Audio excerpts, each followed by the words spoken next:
long before he wore white robes and held the keys to St. Peter's. He walked the streets of Chicago. Unnoticed. Determined. Listening more than speaking. That boy would one day become Pope Leo XIV. But the road he walked was anything but straight. It was controversial, complex, and in many ways unprecedented. Born in 1955 on the west side of Chicago, Robert Francis Prevost came of age during a time of political unrest and racial division in America. While many were protesting in the streets or chasing the American dream, Robert was drawn somewhere else, to the priesthood. His early years were marked by one thing: discipline. He was a top student, fluent in Latin before most kids mastered algebra, and obsessed with church history. In a city deeply Catholic and culturally diverse, Robert found his identity inside the stone walls of the church. He joined the Order of St. Augustine, a community known for its intellectual rigor and missionary zeal. And it didn't take long before his superiors saw something in him, something different. While many priests stay close to home, Father Prevost was sent abroad, to Chiclayo, Peru, in the early 1980s. There, he confronted the kind of poverty most Americans only see on TV. Children without shoes. Entire villages with no access to clean water. Priests disappearing overnight due to death threats from Marxist guerrilla groups. He wasn't afraid. He didn't just visit us. He lived with us. But his bravery came at a cost. It was in Peru that Father Prevost's name first entered controversy. Not for crimes. Not for wealth. But for silence. As rumors of clergy abuse swept through Latin America, many missionaries were accused of turning a blind eye. To this day, there are no formal allegations against Prevost. But questions linger. Why did he remain close to certain priests later removed for misconduct? Why did he refuse interviews during the South American abuse investigations? Prevost had a reputation for being loyal, perhaps to a fault. After decades abroad, Father Prevost was called back. His leadership caught the eye of Rome, and in 2014, he was appointed Bishop of Chiclayo. Then, in a swift rise, he was promoted to prefect of the Congregation for Bishops by Pope Francis himself, a role second only to the Pope in terms of global church influence. But the Vatican's confidence wasn't universal. Critics pointed to his refusal to condemn liberation theology, his support for synodality, a controversial restructuring of church power, and his uncomfortably modern takes on tradition. He represents a softer Catholicism, more open, more tolerant, but also more vulnerable to compromise. Then came the Twitter storm. Old posts resurfaced. Some critiquing American immigration policy. Others questioning whether political leaders were truly acting in line with the gospel. One post in particular, from 2019, caused a firestorm. The church must be the voice of the migrant, not the mouthpiece of nationalism. Right-wing commentators accused him of being a globalist. Others celebrated his courage. What no one could deny. Prevost was not a quiet priest. He was political, whether he admitted it or not. Against all odds, in the fourth round of voting, Cardinal Prevost was elected Pope. Taking the name Leo XIV, he broke centuries of tradition. First American Pope. First Pope from the Augustinian order in modern history. First Pope with a public digital footprint. Leo XIV is a different kind of Pope. He's not from aristocracy. He's from the neighborhood. But just days after his election, the world began asking, who is Leo XIV really? And what is he hiding? His smile was humble. His message was peace. But behind those eyes was a man who has survived scandal, confrontation, and fire. And now, he holds the keys to the kingdom. The smoke had barely cleared above the Sistine Chapel. And already, the winds of controversy were howling. Pope Leo XIV, the first American pontiff, was just beginning his reign. But across the media, in boardrooms and in basilicas, a different conversation had started. What exactly is the church hiding?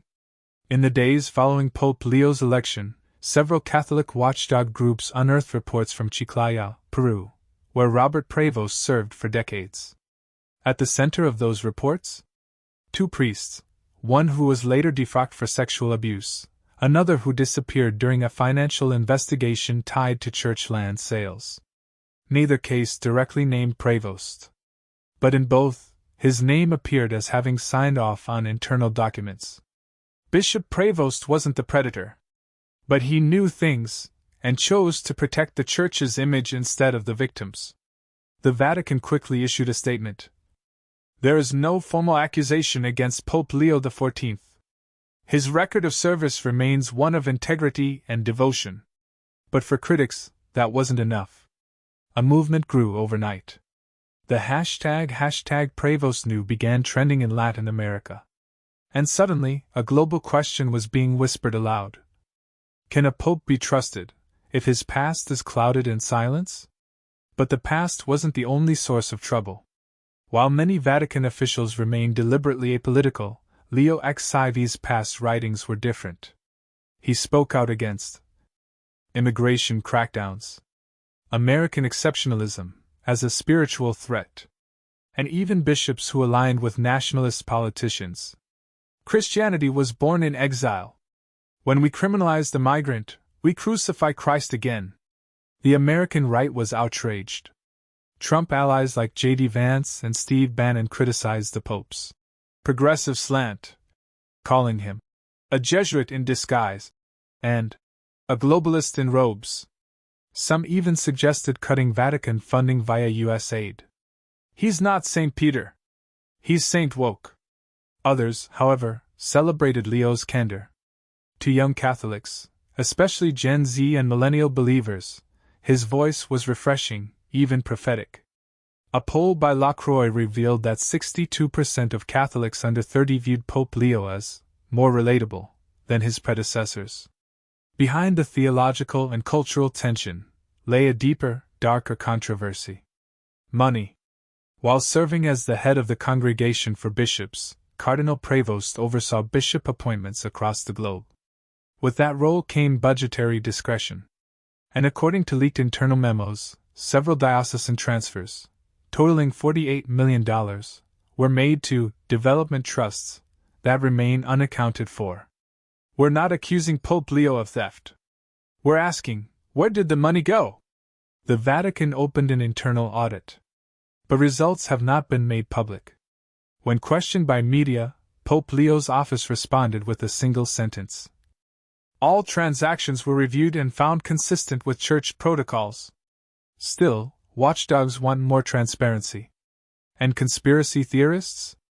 They're having a field day. They point to the sudden rise in Prevost's political capital, his tight circle of financial advisors, and the fact that 3 diocesan bishops involved in the transfers were reassigned within 60 days of Leo's election. Coincidence? Or cover-up?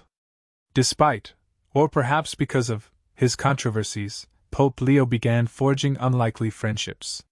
He launched an interfaith advisory council that included a Muslim refugee from Syria, a Buddhist climate activist, a female Anglican bishop, and a Jewish AI ethicist from Tel Aviv. Truth has many doors. Christ is not afraid to knock on all of them. The gesture was revolutionary. But it also drew ire from Catholic traditionalists, who accused him of relativism and watering down the gospel. We now have a pope who speaks more about coexistence than conversion. But for Pope Leo, that was precisely the point.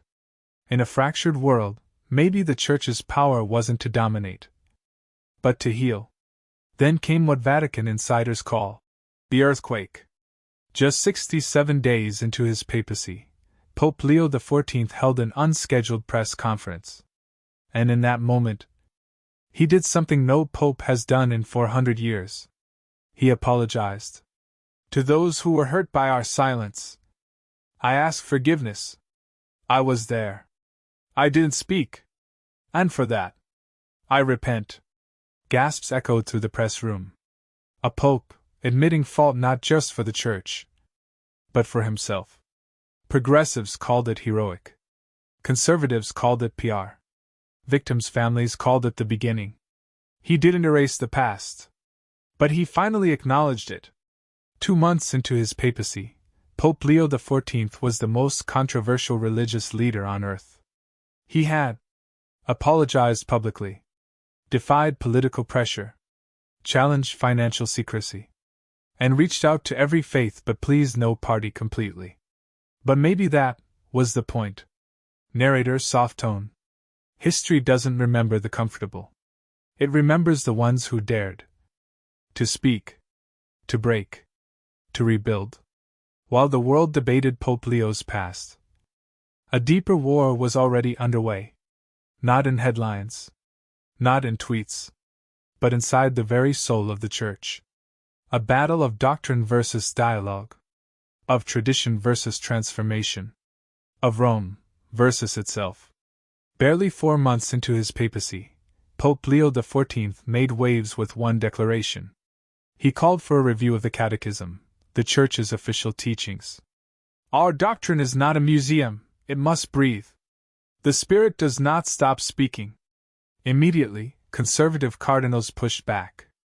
Reviewing the Catechism wasn't just academic, it was dangerous. Would Leo soften teachings on sexuality? Redefine marriage? Question the permanence of hell? No changes were made. But the idea shook the Church. You don't revisit the foundations of the house while you're living in it. Then came the firestorm. In a closed-door meeting with Catholic parents of LGBTQ+ children, Pope Leo reportedly said, "Your children are not outside the Church. They are already embraced by Christ." Though the Vatican tried to downplay it, the comment was leaked. It lit up the internet. This is the Pope we've been waiting for, one who sees all of us. This is theological drift. The Pope cannot change what Scripture has revealed. What followed were dozens of public letters from bishops, some defending Leo, others questioning his orthodoxy. One even compared him to Pope Honorius I, an ancient pope condemned posthumously for heresy. The temperature was rising. But no issue ignited more passion than Leo's stance on the Latin Mass. Following Pope Francis' controversial restriction of the Tridentan Rite in 2021, many traditionalists hoped Leo would restore it. Instead, he doubled down. He restricted its use further, citing unity, not nostalgia, as the reason. Liturgy must bind the people, not segregate them. Traditionalist groups revolted. Thousands protested. Dozens of parishes defied the order. And some bishops quietly allowed disobedience. We're not rebels. We're preservers of the true faith. And so, the Catholic Civil War went public. 5 senior cardinals, known for their ultra-conservative stance, released a formal dubia to Pope Leo. Translated, questions or doubts. They asked, is salvation possible outside the Church? Can same-sex couples be blessed? Does Church teaching override conscience? Leo's answer? He responded with clarity and controversy. Salvation is mystery. The Church does not chain God's grace. Conscience is not loophole, it is the battlefield of the soul. To some, his answers were brilliant. To others, blasphemous. The dubia went viral. And for the first time, even bishops began choosing sides. In the world of media, Pope Leo was now the woke pope, the people's pope, the divider, the reformer, the heretic. Each outlet shaped him in their image. But the reality? He was complex. He spoke in paradoxes. And maybe that's what terrified his critics the most. Behind the scenes, even some cardinals whispered, he may be reforming the Church into something unrecognizable. By late 2025, internal resistance had formed. Nicknamed the Red Wall, a group of powerful traditionalist cardinals began organizing closed-door meetings. Their goal?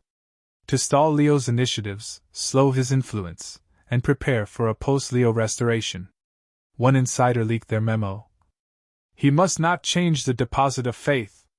We are the brakes. There is respect for Leo. But also fear. Not all believe he is a safe shepherd. Then, in a bold symbolic act, Leo did something unexpected.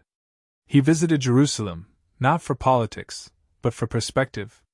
And from the tomb of Christ itself, he wrote a letter to all bishops of the world. Do not fear storms.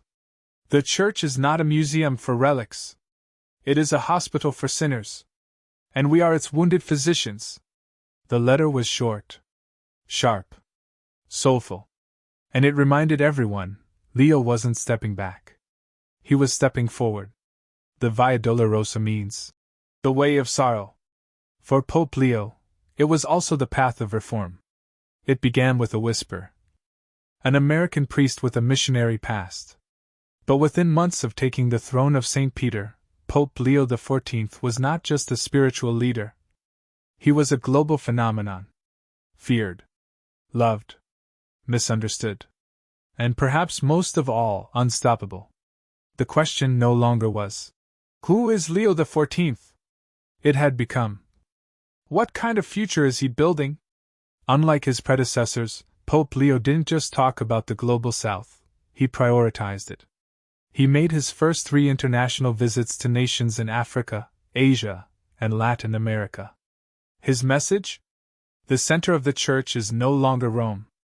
It is wherever the wounded are. That moment went viral. But more importantly, it went deep. Young Catholics around the world suddenly felt seen.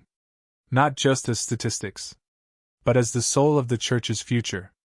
He looked into our eyes, not past us. That's the Pope we needed. Back in Rome, Leo XIV launched what is now called the Reset. A complete review of clergy formation, financial transparency, canon law access for laypeople, and the introduction of AI ethics offices and diocesan policy boards. Leo's not trying to modernize the Church for relevance, he's doing it to survive. He also appointed more women to advisory roles than any pope in history, sparking backlash among some bishops, and hope among millions. We don't want ordination. We want a voice. And now, we finally have one. But not everyone is celebrating. The Red Wall faction of cardinals continues to resist from within, quietly building a network of dioceses where Leo's reforms are either slowed or quietly ignored. Their fear? If Leo redefines church authority now, what stops another pope from reversing it later? We are not resisting the pope. We are resisting novelty disguised as mercy. They're joined by populist leaders, some Catholic, some not, who see Leo as a threat to their nationalism. Especially in the US, where his direct critiques of border walls, Christian nationalism, and political idolatry continue to stir controversy. When faith serves a flag more than the gospel, it ceases to be faith. It becomes propaganda. Then came the release of his first book as pontiff. Mercy Over Power. Part memoir, part theological reflection, the book sold over 3 million copies in its first month. I do not want a heroic papacy. I want a human one. One where silence is broken, where wounds are named, and where no soul is beyond God's embrace. The book was translated into 47 languages and became a New York Times bestseller. But again, it polarized. To liberals, it was liberation theology in full bloom. To conservatives, it was spiritual anarchy. He's dismantling Catholicism brick by brick, then calling it compassion. By late 2026, rumors began swirling. Whispers of fatigue, of exhaustion, of illness. Some claimed he was facing internal pressure to resign. Others, more extreme, said he would be removed. None of it confirmed. But what is clear? The pressure on Leo XIV is enormous. No modern pope has carried this much controversy, this much admiration, and this much opposition, all at once. Then came the fire sermon. On the eve of Pentecost, Pope Leo stood before thousands and said, "We are not the flame. We are the candle. Let us burn for truth, before we melt for comfort." That message lit up the Catholic world and became the tagline of an entire generation. Burn for truth. Printed on t-shirts, painted on murals, tattooed on arms. He had gone from pope to movement. And so now we ask, will Leo XIV be remembered as the pope who tried to unite the Church? Or the one who dared to split it? If reform survives him, he will be canonized. If it dies with him, he will be blamed for shaking a house he could not rebuild. But if Leo is afraid, he doesn't show it. At the World Youth Day closing Mass, his final words echoed through 5 million young voices. Do not ask Rome what the Church is. Go out and become it. His past is controversial. His present is radical. And his future? Still unfolding.